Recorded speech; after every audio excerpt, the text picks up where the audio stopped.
my fellow social media marketers, Professor Walters here, and today we're here in Budapest, Hungary, and today we're going to talk about are some of the typical types of campaigns that you can use with influencers, because there's a lot of different things that you can do to really use influencers to help boost your business, but also boost your reach and be found and get in hold of their audience, because influencer marketing can be super helpful.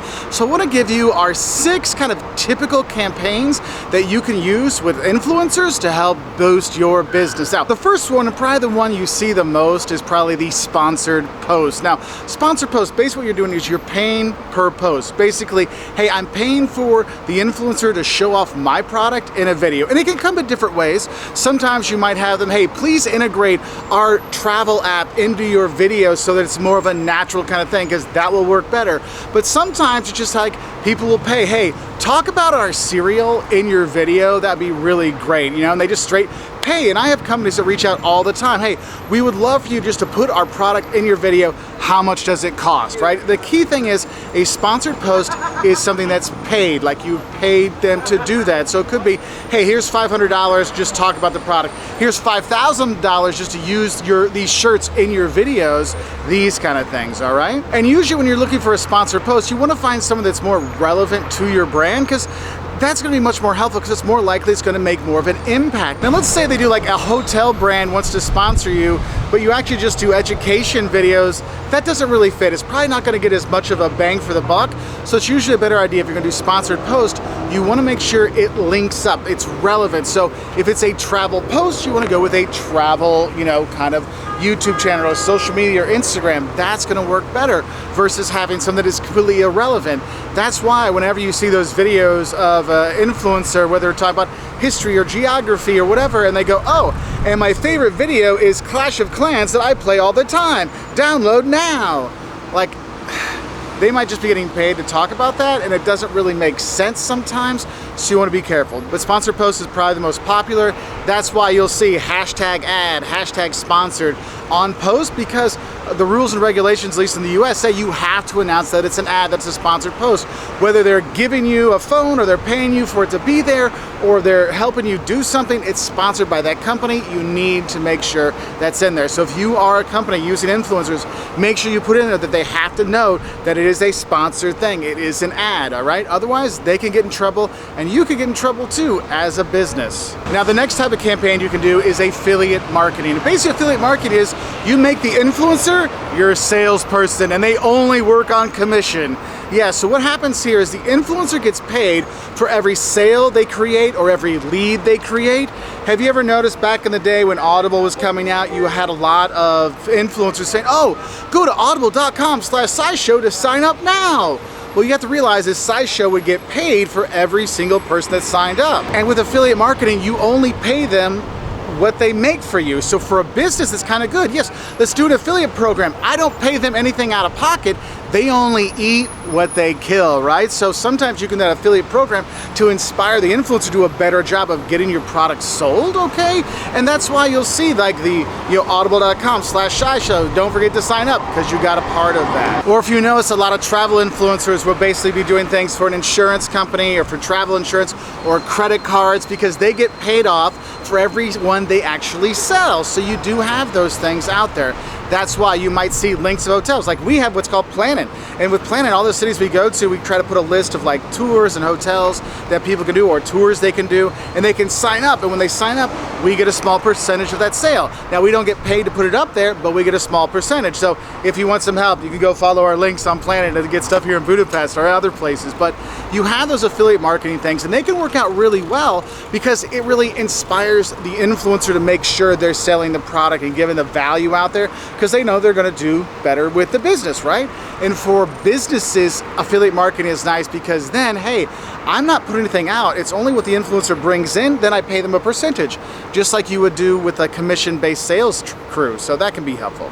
Now, the third one I want to talk about is product seeding. Now, product seeding, this is one of those things, if you're a small influencer or a big influencer, you'll get emails all the time saying this, hey, I'll send you my product for free if you put it in a video or two. And here's the thing, for small, influencers out there, sometimes that's the best way. When we first started doing this, we got a lot of free suitcases just to show it off. We didn't get paid to talk about it, we didn't get anything, we just got a suitcase, or we got a travel lock, or we got something like that. And what they're doing is they're just seeding it. They're like letting people see that that product is out there, so they do buy, oh, that's right, that's the lock that Wolters World used, I saw that on a video. And for businesses, sometimes, hey, we're just sending our extra, we're not paying anything, we're just giving our extra stuff out so then they can make the content with it. That can be really good. I know cruise lines will be like, hey, we'll give you a free cruise if you make content, and that's seeding. They're not paying, but they're just letting their product be used, and they're gonna give it to them for free. So you do have that. Now, for influencers, you gotta be careful, because if they're giving you stuff, that could be taxable. So do be aware of that. But for smaller influencers, sometimes it's just good to have something to prove that brands do wanna work with us. And so you can use that. And if you have like a digital product, sometimes it's good to do that seeding kind of thing, to have people try it and go, oh wow, this app was really cool. Try it out, and that can maybe be a bit better, but it is one of those things you want to think about, because sometimes I don't have money to pay an influencer, but I can give them my products, I have extra product, and maybe that'll work, okay? Now, one thing I will tell for influencers using this, be careful, because you cannot pay your bill with free luggage or free apps, all right? Just be aware of it. Now, next up, we have brand ambassadorships. These are long-term relationships with influencers, so you can kind of be like identified with them. I mean, if you ever watch a Rick Steves video, a lot of times at the end you'll see, oh, this travel was made possible by American Airlines. They have an ambassadorship kind of program working together, and it's a long-term thing. Think about a sponsored post as a one-off, whereas an ambassadorship program, brand ambassador, is a long-term, multi-year kind of thing. And the influencer really becomes like an extension of your business. They kind of become the ambassador for it. So this is one of those things, as a business, you really want to do a lot of research on the influencers you want to do these brand ambassadorships with, because they really are going to identify as your brand. Now, for influencers themselves, what's great about brand ambassadorships, it means you don't have to do 20 different little tiny sponsored posts. You have 1 or 2 really good brand ambassadorships, and that's all you really need. I mean, I've had companies come to me and they're like, literally, Mark, we work with these things, and you only need 3 brand ambassadorships. That's all you'd ever have to do, and that will take care of everything. But again, this is not as common, because usually people are switching between, and it's cheaper to do a sponsored post and one-off. It looks cheaper because a one-time sponsored post is a few $1,000s, whereas a brand ambassadorship could be tens of thousands over the year, or hundreds, or depending how big they are, it could be more. And so you kind of look at those things. So that's why companies kind of debate if it's worth doing. And again, that's why you got to do a lot of research about the people you're going to work with these brand ambassadorships, okay? Now, next up, you might have seen these giveaways, or maybe the contests that are out there. These are when companies reach out to influencers and say, hey, we'll give you some free products to give away to your customer. Why don't you have a giveaway for it, or we can have a contest? And what you do, the reason why you do this as a company is, one, you get the reach of that influencer, okay? But also you get the product out there, but also you get engagement, because people are gonna be clicking like, hey, why do you wanna buy this product? Why do you want the Budapest card? What would you do if you came to Budapest? And you could win a Budapest trip to Budapest. We do not have a Budapest giveaway right now. But the idea behind it is to get people to talk about your product, okay? And so you get this sign up, so you could be getting an email list from them. You could get them, or you get them just to like and comment, these kind of things. It gets engagement, it gets people sharing the content, and it could get you to new people, because more engagement, more comments, more likes kind of stuff shows the algorithm, hey, this could be something interesting, let's share with more people so it can get out farther, okay? Now, and this is one, I've done this before. We had it with a campground, and they're like, hey, could you do a don'ts of camping and RV stays, and we'll give away a free stay at our RV park, like in Maine or wherever it was. I'm like, sure, we can do that. So I made the video. I'm like, hey, and what would you do at an RV park? What's your favorite summer memory? Comment down below, subscribe and like, and you could win a weekend at this RV park, okay? So you can do those kind of things. That's another one. Now, next up, we have what are called takeovers. And a takeover is when the brand lets the influencer take over their feed for a while.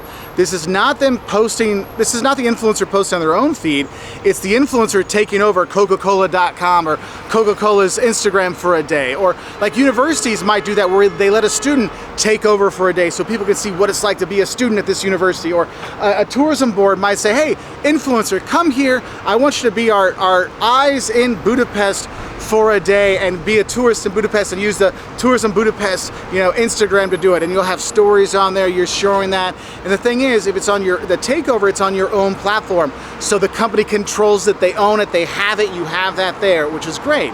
Now, the other one you can do, which is similar, is you could do a collab, whereas you work with the influencer and you have them do it. So they're posting their stories and their time here in Budapest, but it's on their own platform. So it's like, hey, I'm here working with the Budapest Tourism Board and this is my day here in Budapest. And so you're collaborating together, working together, okay? But I just want to give you a rough idea of some of the basic ones that are out there. So you got the sponsored posts where you just pay them to post something and show something in their video or their post, right? 2, you got affiliate marketing where they're actually selling and the only time you pay is when they lead to a sale or a lead. 3, you have product seeding where you give them free stuff to put in the videos to get the idea out there. 4, brand ambassadorships, long-term relationships with someone that become part of your brand, basically. 5, you have giveaways or contests where people can win your product or service. 6, you have takeovers where the influencer actually takes over your own account. And then 7, you have collabs that are out there where you collaborate with the influencer, with them on their channel to help boost your views and your reach, all right? So I hope this helps you know some of the typical types of social media campaigns and promotion campaigns you can use with influencers. I guess you say influencer campaigns. So what are some other ones you've seen? Put it down in the comment section below so we can learn more, but also put down some of the weird ones you've seen over a while. Like for me, it was the travel people that were advertising cereal. I'm like, you're taking boxes of cereal when you're traveling the world? Odd, right? So let us know in the comments below and we wish you all the best. Bye from here in Budapest.